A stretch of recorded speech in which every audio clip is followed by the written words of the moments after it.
She came to work to earn a living. She trusted the people who hired her, but that trust would cost her her life. She never stood a chance, and no one stepped in to her rescue. Today, I bring you the case of Nur Afiyah Daeng Damin. Hey you guys, welcome to the G.M.C channel where I bring you the ghost, the mystery, the crime. I am Esther Vincent, also known as Leah Mia on social media. Thank you so much for clicking on today's video. Thank you for being here. I appreciate you guys. If you guys have not done so, please do go and hit on that subscribe button. Help the channel grow further, reach more people, encourage me to make more. And if you guys stick around till the end and you guys liked the video, please do hit on that like button. Show me that you guys liked it. Leave a comment, share it with others. I would really appreciate that. So without further ado, let's get into today's crime case. Nur Afiyah Daeng Damin was just 28 years old. She came from a very humble background from the South Sulawesi region in Indonesia. From a very young age, she started working to help support her family. And like many others from her region, she traveled abroad. She traveled to Malaysia with one simple purpose: to work, to earn, and send some of those earning back to her home to ease their troubles. Like thousands of domestic workers out there, she trusted that the people that hired her would treat her at least like a human being. But behind the closed doors of a condominium in Penampang, Sabah, that trust would slowly turn into unimaginable fear. The people who employed Nur Afiyah as a stay-at-home helper was not poor. Etiqah, Siti, Noorashikeen, Muhammad Sulong was once a pretty known face to the public because in 2012, she was one of the top 3 finalists in MasterChef Malaysia, charming judges and the viewers with her dishes. She was well educated, having a degree in one of Malaysia's university. She was soft-spoken on screen, and she was admired for her cooking skills. Her husband at that time, Muhammad Amri Yunus, worked as some sources say a contractor, some sources say Petronas engineer. From the outside, they look like a normal happy couple, a middle-class family with 3 kids living in a condominium at Amber Tower, Lido Avenue. But no one could see what was really actually happening inside of this couple's condo. According to the investigation that would take place later, the abuse towards their maid Nur Afiyah did not start in a single moment of anger. It happened gradually, like it happened over time, and then it became worse and worse. A pattern began from harsh scolding to punishment to abuse, then to control. Nur Afiyah was not treated as a helper. She was treated as someone with no voice, with literally no way out of this. Whenever her employer fought with each other, like between them, or when they were not in the mood, or when they were just bored, Nur Afiyah became their punching bag for amusement, for laughs. She would be beaten with hard objects, slapped, punched, dragged on the floor by her hair, and laughed at. There were times when her employers bathed her with scalding hot water with absolutely no clothes on her, even though she was a grown woman, subjecting her to excruciating pain and humiliation. What made this case especially disturbing is that this cruelty that was imposed on Nur Afiyah was not hidden.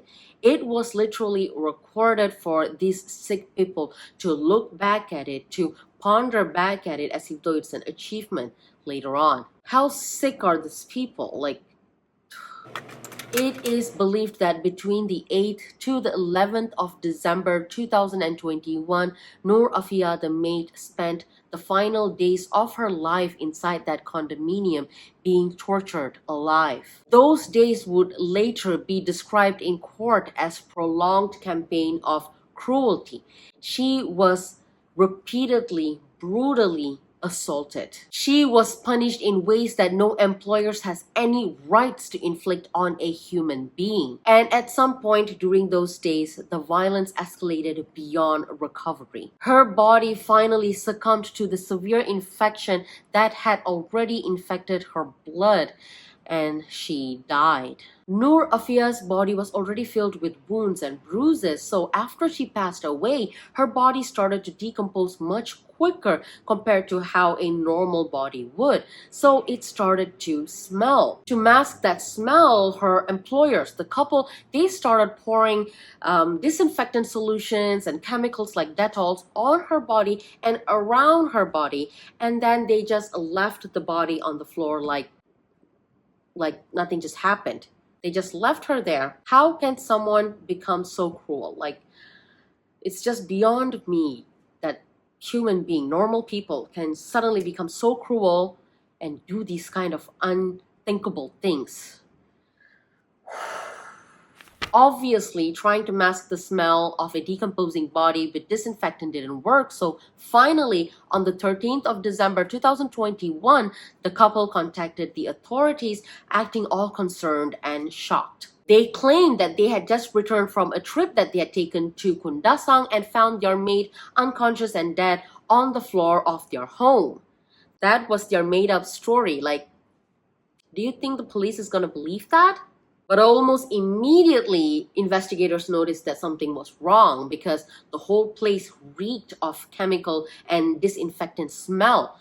The maid, Nur Afiyah, she was found half naked with her head completely shaven. Her body had severe bruises almost everywhere. There were old and new cuts and wounds all over her skin. There were parts of her body that looked like it was missing layers of skin. Nur Afiyah's body was taken for examination and the truth could no longer be kept hidden.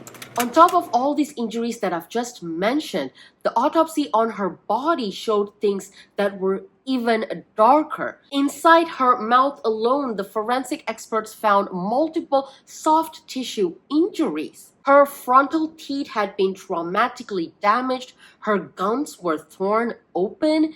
Like, none of these injuries looked accidental. Like, I don't think so. These kind of injuries can happen accidentally, right? These injuries suggested a deliberate force that had been used, possibly involving the usage of hardware tools. All this was not neglect, like this was deliberate violence inflicted on her. And now, after all this, digital evidence came in. With this situation, the couples were taken into the custody for further investigation, and when the police examined their mobile phones, they uncovered things that were deeply unsettling that shook the entire nation of Malaysia and Indonesia together.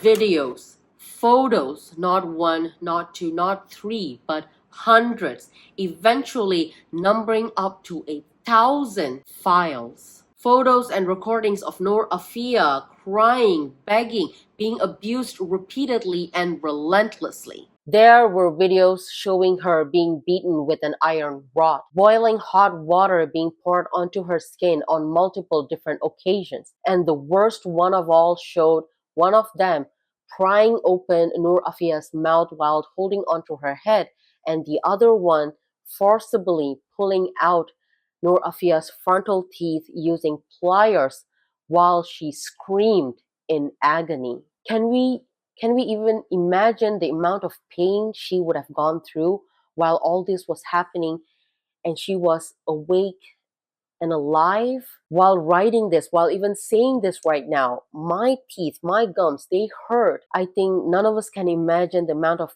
pain Nur Afiyah would have felt while these sick people tortured her. Her suffering was not just inflicted on her, but was recorded by her sick employers. And these recordings became huge witnesses in court later on. They showed the horror that was inflicted on poor Nur Afiyah inside of that house. In December of 2021, both Etiqah and Muhammad Amri, the couple, the husband and wife, they were charged with murder under Section 302 of the Penal Code. They pleaded not guilty. Really, even after all the video evidence, you want to say you're not guilty? According to Malaysian law, if you are charged with murder, you cannot post bail and come out. But in this case, Etiqah, the wife, she was given bail due to special circumstances. Yeah, when I read, because she was a woman and at that point of time she was still breastfeeding her infant children. So because her children were still nursing and in need of her care, she was granted bail. So even if that is acceptable, like, okay, fine, she's a mother, she got bail to care for her baby kids, and her passport, all of that was taken, she could not travel, all of that. The husband guy, though, Muhammad Amri, he got bail as well later on. Why did he get bail? Like, who is he going to feed or take care of, or I don't know. This is very unfair because our victim, Nur Afiyah, she is no longer alive to fend for herself. Nobody's there to talk for her. Only the court was talking on her behalf at that point. I just feel this is very unfair. It's frustrating. Prosecutors argued that the evidence showed common interest, that both the accused played a role in the abuse that led to Nur Afiyah's death. This was not a single blow. This was repeated cruelty. The judge accepted that Nur Afiyah died as a result of intentional acts inflicted upon her, acts that any reasonable person would know could cause death.